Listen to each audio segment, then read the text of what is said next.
Hi everyone, I'm Aneesa. Welcome to our channel, Offbeet Life. We'd love it if you'd stay and subscribe and also follow us on Instagram and Facebook.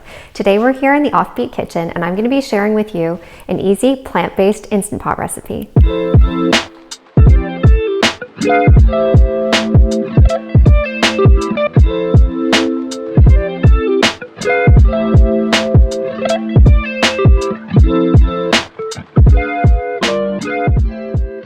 So I love my Instant Pot. I use it almost every day. It makes cooking a snap and I don't really have to do a lot of prep ahead of time, which is really nice.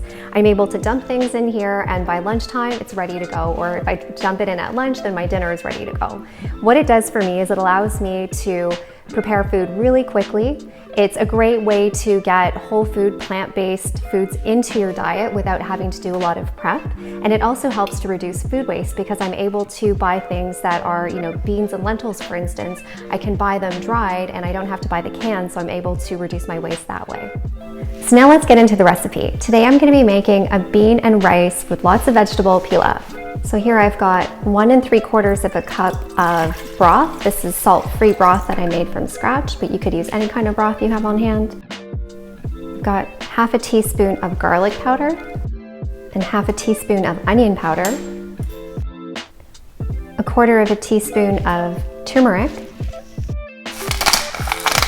a little bit of black pepper, 1 teaspoon of nutritional yeast, 1/2 teaspoon of better than bouillon stock paste. Sometimes it takes a bit to get out. Now we'll give it a mix through.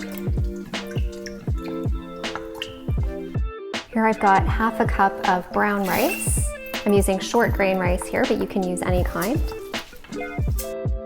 Here I've got 1/2 cup of mixed beans and lentils. This was just a packaged mixed batch that I got, and I've soaked this ahead of time overnight. If you don't have these, you can definitely just use cannellini beans or northern beans.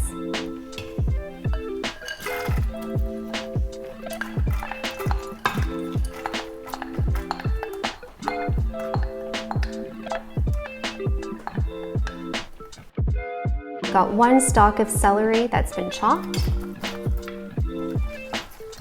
Here I've got 1 whole head of kale that's been stemmed and minced nice and small.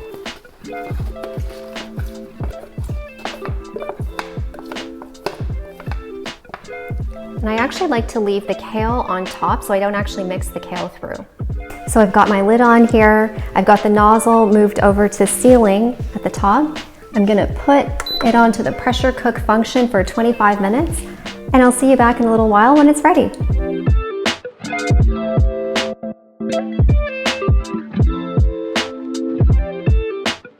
Well, it's now lunchtime, and just like that, my lunch is waiting for me. How nice is that?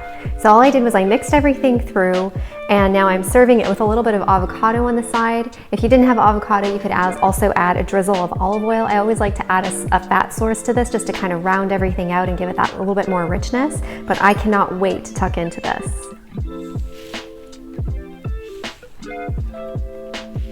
Oh my gosh, so good. And this recipe that I shared with you does serve too, so it's perfect for me and my husband for lunch, especially since now we're both working from home. It's nice and warming and easy to prepare before my day starts.